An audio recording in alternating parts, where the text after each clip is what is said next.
Yep. So 3, 2, 1, we are going to be beginning now, and we are starting on the side of attack as far as Melty are concerned.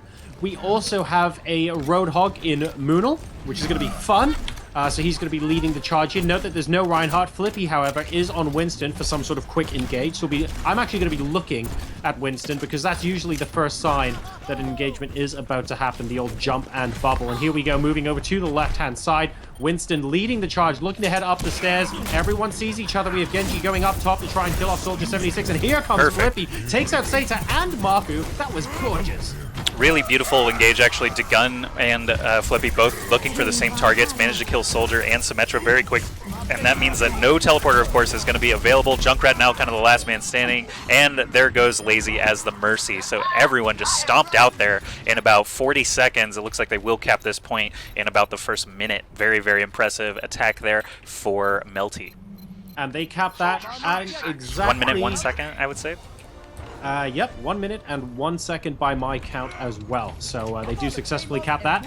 And that was a fantastic statement of intent after losing map number 1. I'm really looking forward to the way Melty are fighting back here. Yep, so far we've already got Melty leaping forward here, trying to prevent SG-1 from setting up on that high ground defense, which is very valuable on this map. You get basically a huge overlook that's protected by the general store facade, and then you could get to look down at the pit itself where the payload is forced to go. But you can see everybody up on the rooftops now. Genji with his sword out, just slicing and dicing away, but Hymzi does score the kill on Genji from behind with that Reaper. There's a res bringing back Nico, and the payload is actually moving very swiftly despite the defense getting several kills. Now they're going to leap down onto the payload itself. There's an Earthshatter catching Moonl. Moonl is going to get pinned all the way across the map and actually still alive, gassing up, stays alive during all that. Degun with a barrage actually killing off Fragi and Hymzi to keep that payload moving. Mate, I want some of whatever he's on. That was an insane amount of damage to live through. That gas must be worth thousands, Joshy. That was fantastic. And Melty are showing us a masterclass in how to move through the middle. Now, before the games re-engage, let me talk to you guys about what Melty did there, because this was really interesting. They had two heroes, Moonl and Lucio, Kabal.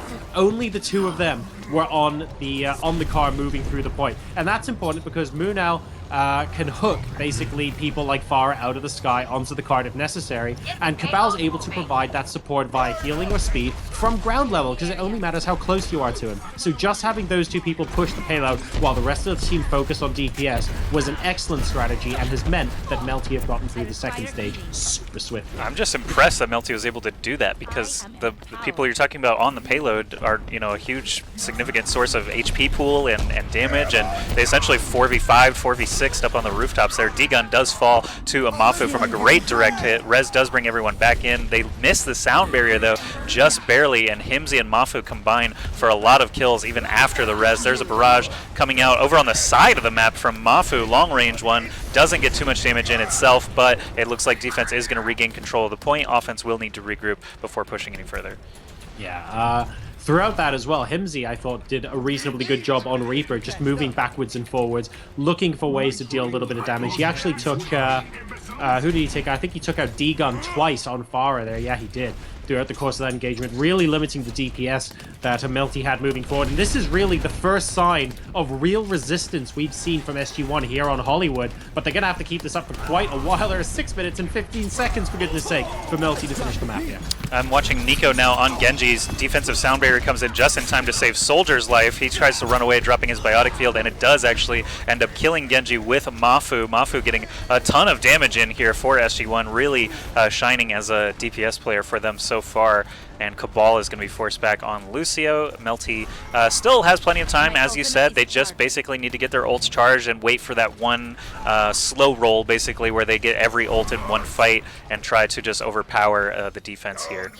Yeah, 5.5 minutes to go before Joshy and I panic over what the time was at the second checkpoint. So, it was about, there was about 6:55 remaining after they hit it, so I guess 4:55 remaining, but... Ooh, nice, okay. Yeah, and it was very early, there were no overtimes, so that's totally legit.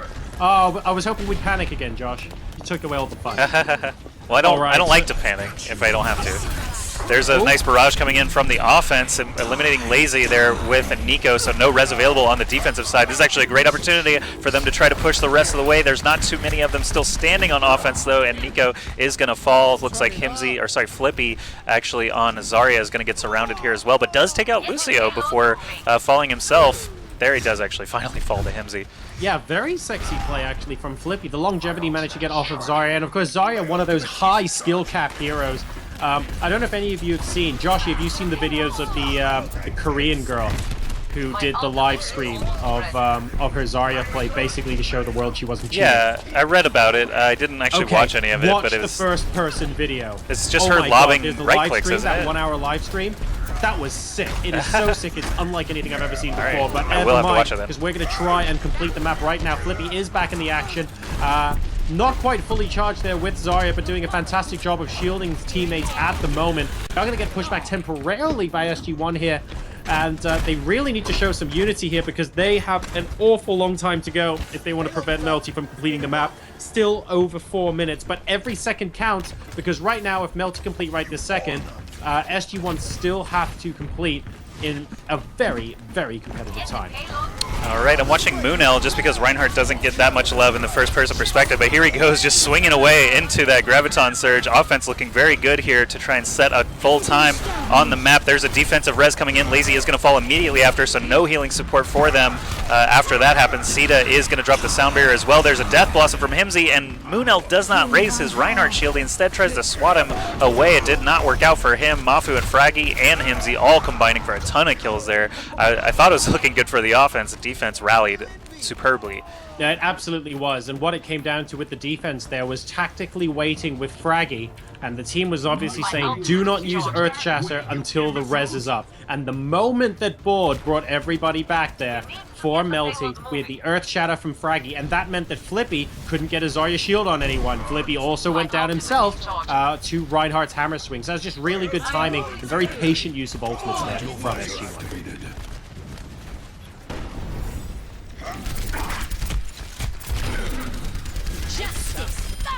Ooh. And that's a little bit dicey. We need to be careful. This is a very, very big skirmish that we've got going on right now. And SG-1 look like they're going to be able to push back once again. But it's still anybody's game. It was only Flippy that was dead, but now with Kabal going as well, Baud and Moonl are going to have to move back. And we're going to have to try and go back into the hangar phase again. Only 2.5 minutes left to go here. SG-1 started this map very poorly, but they are definitely rallying. Josh, are you around, mate? Yeah, actually, I'm just watching Degun now on the attacking side, trying to get some damage in. Basically, I was just making sure the overlay was correct because the chat had some concerns, but I think they were just misreading it. The colors are switched, not the names. Everything's correct, everything's fine. We're moving forward now. Baud is damage amping Degun, and he's looking for some targets. Usually want to try and focus down those healers as fast as possible, but when Reinhardt doesn't have his shield up, you might as well get those free shots in. Now he's going to concussive blast himself forward, look for that Mercy, but does die to Hymzi again on a Reaper, getting so much damage in throughout this game. If chat are confused, let me see. Melty are red, SG are blue, Ryuga Wagateki Wokurau. Easy peasy. Easy to work this out, guys. Come on. Hang with me. Hang with me. We got this. Man, right. Melty was looking so good, but now time is starting to get very low. Only about 90 seconds left overall. Yeah, this has put SG-1 into a comfortable position, because even if Melty complete here, this actually gives SG-1 time with which to complete the objective, which is great. They needed to buy that time. They needed to rally on the final checkpoint. Of course, modifications were made to Hollywood in a recent patch to make it just that little bit harder to capture on this final point as well, but maybe not quite this hard. Excellent Graviton Surge. Sees 3 people instantly dead there on the side of SG-1, but a fantastic res to follow it up. Oh, and Earth Shatters from both people. Fragi, once again, waiting until the absolute last minute, saying he who ults last, ults best. And that seems to have been holding true once again as Kabal desperately tries to hold on to the payload, but frankly, he'll be lucky to get it alive at this rate. Yeah, he immediately falls to Zappis and the rest, and suddenly there's only 42 seconds left. That's enough time for basically one big attack and maybe an overtime extension. I gotta say, Flippy has now switched over to Widowmaker, so I'm definitely gonna be watching the offensive Widow here on this last push. Has to get some picks.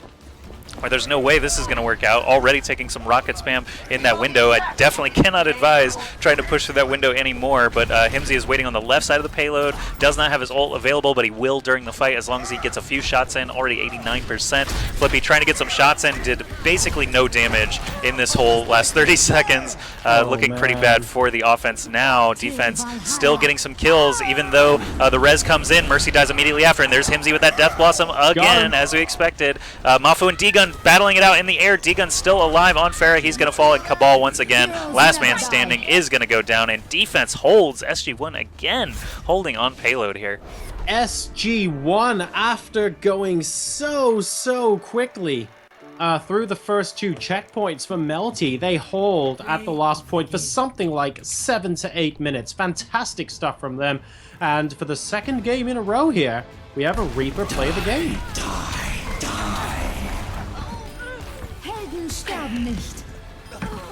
Reaper nerf confirmed, Joshi.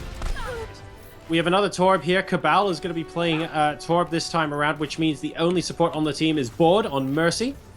And we're just patiently waiting for an opportunity to stick those turrets down. SG-1 needs to go ahead here and push in.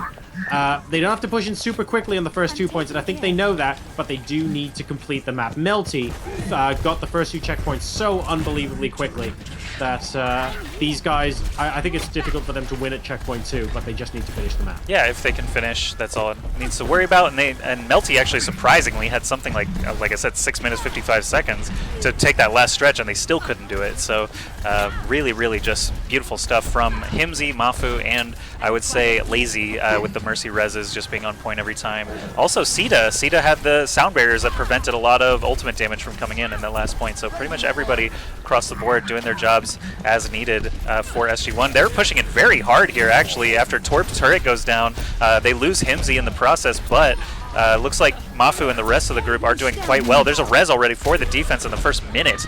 Very good stuff there for Mercy, but looks like defense is going to hang on for now. Yep, and that's going to mean a significantly slower take on point 1 already. But again, that doesn't necessarily matter. It only matters if both teams fail to complete the map. SG-1's objective here is not to beat Melty to point 2, because frankly, Melty did that in near record time. Their goal is to just slowly but surely get all the way to 3. So let's take a look at what... I'm going to pick Hymzi here because he's right next to Reinhardt. If he's able to get the other side of the shield, he can do an awful lot of damage. Here he comes, moving straight in and gets hit to the face. So that wasn't very interesting to watch, I suppose. Well, I'm watching Fragi as a Roadhog. He actually had a pretty full life there and then immediately gets rezzed after eventually dying to a combination of Flippy and Kabal. But here we go. Got you in my sights, says the soldier on the offense, but falls very quickly, actually, to Mafu. Offense is going to get the point, though. A really bad pickup line. I've got you in my sights. Yeah, man. Especially if you're like standing next to the woman, right? It's like, yeah, I know, you're right there. Woman? I don't discriminate. Or woman, whatever. Just saying. Oh, nice air-to-air hit from Mafu. Doesn't actually kill him off, though, Degun. He wasn't actually damaged up by Mercy at the time.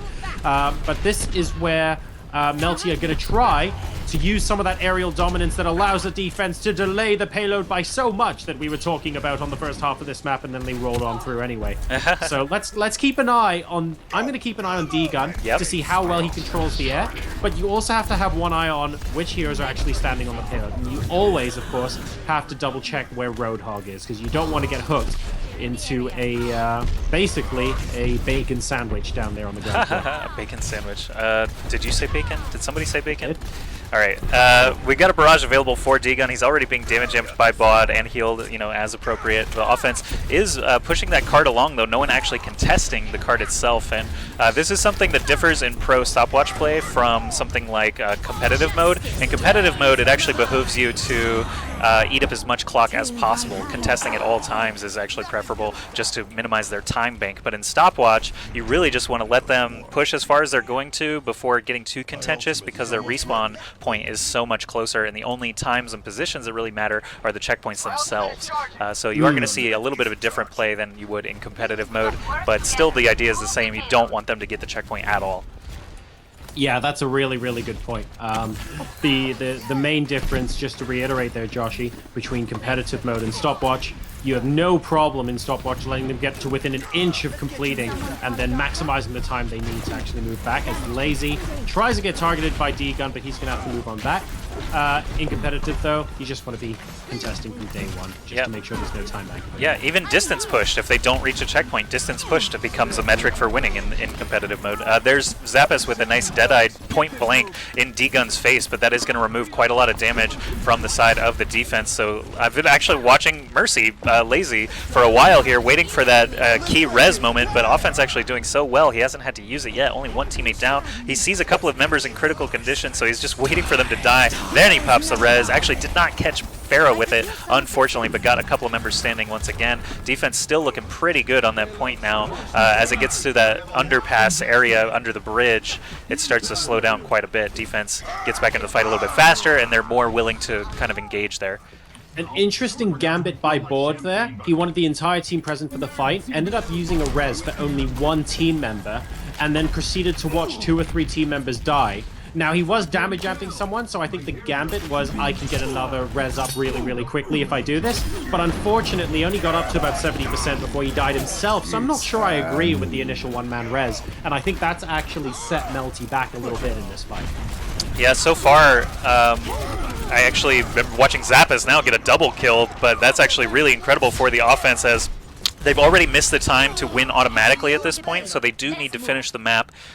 It's quite a significant difference of about 2 minutes, but they do still have 4.5 now to make it through this final stretch. If they cannot, then Melty will be taking the victory. Yep, and that's because, of course, Melty went through the first 2 checkpoints like a hot knife through butter.